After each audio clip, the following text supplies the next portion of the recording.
ছিনতাই এবং যে কোনো ধরনের চাঁদাবাজির বিরুদ্ধে আমাদের জিরো টলারেন্স। অপরাধী যেই হোক তার কোনো রাজনৈতিক বা সামাজিক পরিচয় বিবেচনা করা হবে না। আমরা ঢাকার ট্রাফিক ব্যবস্থাপনাকে আধুনিক ও সচল করতে নিত্য নতুন কর্মপরিকল্পনা হাতে নিচ্ছি এবং চালক ও পথচারীদের মধ্যে সচেতনতা সৃষ্টি করছি। আমরা এর মধ্যে ট্রাফিক ম্যানেজমেন্ট সিস্টেমকে প্রযুক্তি নির্ভর করেছি। গুরুত্বপূর্ণ মোড়গুলোতে এআই ভিত্তিক ক্যামেরা স্থাপন করা হয়েছে। ঈদের ছুটিতে নগরের নিরাপত্তায় অতিরিক্ত ফোর্স মোতায়েন করা হবে। গণমাধ্যম হচ্ছে সমাজের দর্পণ। একটি নিরাপদ, অপরাধমুক্ত এবং শান্তিময় রাজধানী গড়ে তোলার লক্ষ্যে ঢাকা মেট্রোপলিটন পুলিশ অহর্নিশ কাজ করে যাচ্ছে।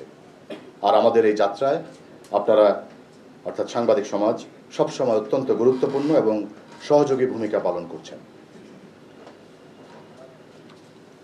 বর্তমান সরকারের অন্যতম মূল অঙ্গীকার হচ্ছে আইন শৃঙ্খলার উন্নয়ন এবং জননিরাপত্তা নিশ্চিতকরণ। ঢাকা মহানগরীতে এই লক্ষ্য অর্জনে ঢাকা মেট্রোপলিটন পুলিশ দৃঢ় প্রতিজ্ঞ। সম্প্রতি সমাপ্ত আমাদের পুলিশ সপ্তাহ 2026-এর স্লোগান আমার পুলিশ আমার দেশ সবার আগে বাংলাদেশ আমাদের এই দর্শনকে প্রতিফলিত করে। আমরা জনগণের সেবক হিসেবে কাজ করতে চাই।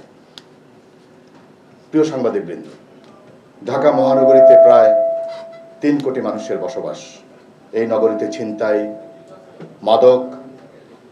মাদকের বিস্তার, চাঁদাবাজ, কিশোর গ্যাংয়ের উৎপাত, অনলাইন জুয়া, সাইবার প্রতারণা, হ্যাকিংয়ের মতো অপরাধসমূহের বিরুদ্ধে গত 1 মে 2026 থেকে ডিএমপি বিশেষ অভিযান শুরু করেছে।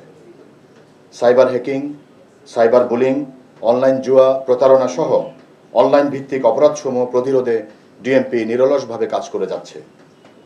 নাগরিকদের ডিজিটাল নিরাপত্তা দিতে ডিএমপির সাইবার ইউনিটকে ক্রমশ শক্তিশালী করা হচ্ছে। আপনারা জেনে খুশি হবেন, সম্প্রতি ডিএমপির সিটিটিসির অধীনে স্থাপিত ডিজিটাল ফরেনসিক ল্যাব আইসিটি মন্ত্রণালয়ের স্বীকৃতি লাভ করেছে, যা সাইবার সুরক্ষা আইন এবং এর অধীনে যে মামলা সেগুলোর তদন্তের ক্ষেত্রে যুগান্তকারী ভূমিকা রাখবে। চাঁদাবাজ, অস্ত্রধারী সন্ত্রাসী, মাদক ব্যবসায়ী, অনলাইন জুয়া এবং প্রতারণার সাথে জড়িতদের কঠোর অভিযান অব্যাহত আছে। ছিনতাই এবং যে কোনো ধরনের চাঁদাবাজির বিরুদ্ধে আমাদের জিরো টলারেন্স।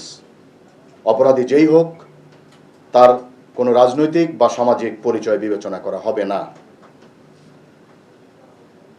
ঢাকার অন্যতম প্রধান সমস্যা ট্রাফিক জ্যাম। আমরা ঢাকার ট্রাফিক ব্যবস্থাপনাকে আধুনিক ও সচল করতে নিত্য নতুন কর্মপরিকল্পনা হাতে নিচ্ছি এবং চালক ও পথচারীদের মধ্যে সচেতনতা সৃষ্টি করছি। আমরা এর মধ্যে ট্রাফিক ম্যানেজমেন্ট সিস্টেমকে প্রযুক্তি নির্ভর করেছি। গুরুত্বপূর্ণ মোড়গুলোতে এআই ভিত্তিক ক্যামেরা স্থাপন করা হয়েছে। সড়ক পরিবহন আইন লঙ্ঘনের ভিডিও ফুটেজের ভিত্তিতে প্রসিকিউশন চালু হয়েছে। এর ফলে সড়কে আইন মানার প্রবণতা লক্ষ্য করা যাচ্ছে।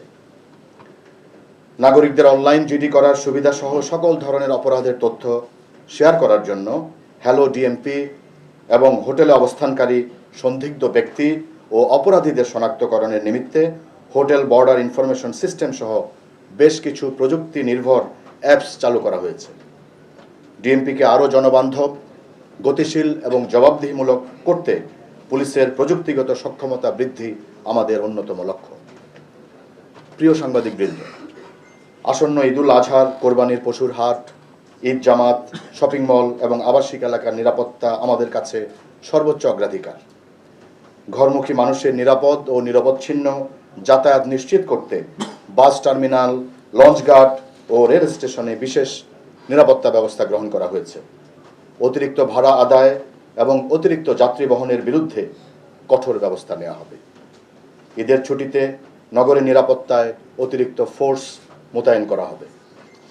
কোরবানির ঈদকে সামনে রেখে নগদ টাকার লেনদেন কমিয়ে ব্যাংকে লেনদেন করার জন্য সকলকে পরামর্শ প্রদান করছি এবং বড় অঙ্কের আর্থিক লেনদেন করলে পুলিশের সহযোগিতা নেওয়ার জন্য সবাইকে আহ্বান জানাচ্ছি।